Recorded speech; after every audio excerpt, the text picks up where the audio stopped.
పంచాయతీరాజ్ మరియు గ్రామీణాభివృద్ధి గౌరవ ఉప ముఖ్యమంత్రి శ్రీ కె పవన్ కళ్యాణ్ గారి నాయకత్వంలో ఆంధ్రప్రదేశ్ గ్రామీణ ముఖ చిత్రం రూపాంతరం చెందుతోంది. 25-26 ఆర్థిక సంవత్సరంలో 3.44 లక్షల మంది ఎన్నికైన ప్రజాప్రతినిధులు మరియు కార్యనిర్వాహకులకు శిక్షణ ఇవ్వడం ద్వారా ఆంధ్రప్రదేశ్ దేశవ్యాప్తంగా ప్రథమ స్థానాన్ని సాధించింది. ఆగస్టు 15, 2019 నుండి 24-25 వరకు అమల్లో ఉన్న జల్ జీవన్ మిషన్ కింద గత ప్రభుత్వం మొత్తం 26,824 కోట్ల రూపాయల ప్రాజెక్టు వ్యయంలో కేంద్ర భాగస్వామ్యం లభించిన నిధుల్లో కేవలం 2,255 కోట్లను మాత్రమే వినియోగించింది.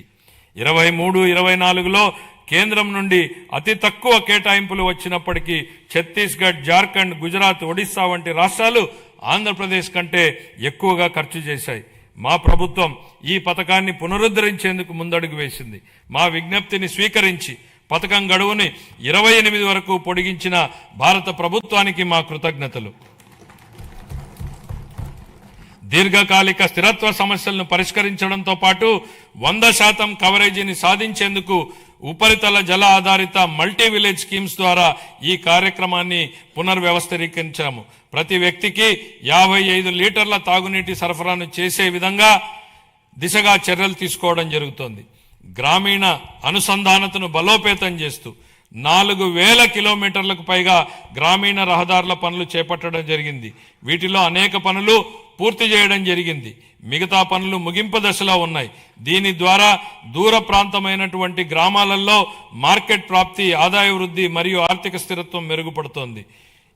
శాస్కీ కింద 2,123 కోట్లను కేటాయించడం జరిగింది. 26-27 ఆర్థిక సంవత్సరానికి పంచాయతీ రాజ్ మరియు గ్రామీణాభివృద్ధి శాఖకు 22,942 కోట్లను కేటాయించాలని నేను ప్రతిపాదిస్తున్నాను. పర్యావరణం, అటవీ, విజ్ఞాన శాస్త్రం, సాంకేతిక శాఖ 2019-20 మధ్యకాలంలో పరిపాలనా వైఫల్యాల కారణంగా ఎర్రచందనం అక్రమ రవాణా, అక్రమ గనుల తవ్వకం, అటవీ భూముల ఆక్రమణ వంటి ఘటనలు చోటు చేసుకున్నాయి. ఆంధ్రప్రదేశ్ను హరితాంధ్రప్రదేశ్గా తీర్చిదిద్దడం మా లక్ష్యం. 2030 నాటికి 37% మరియు 47 నాటికి 50% పచ్చదనం సాధించే దిశగా అటవీ సంపదను స్థిరంగా నిర్వహించడం, ఎడారీకరణను ఎదుర్కోవడం వంటి చర్యలను అమలు చేస్తాం.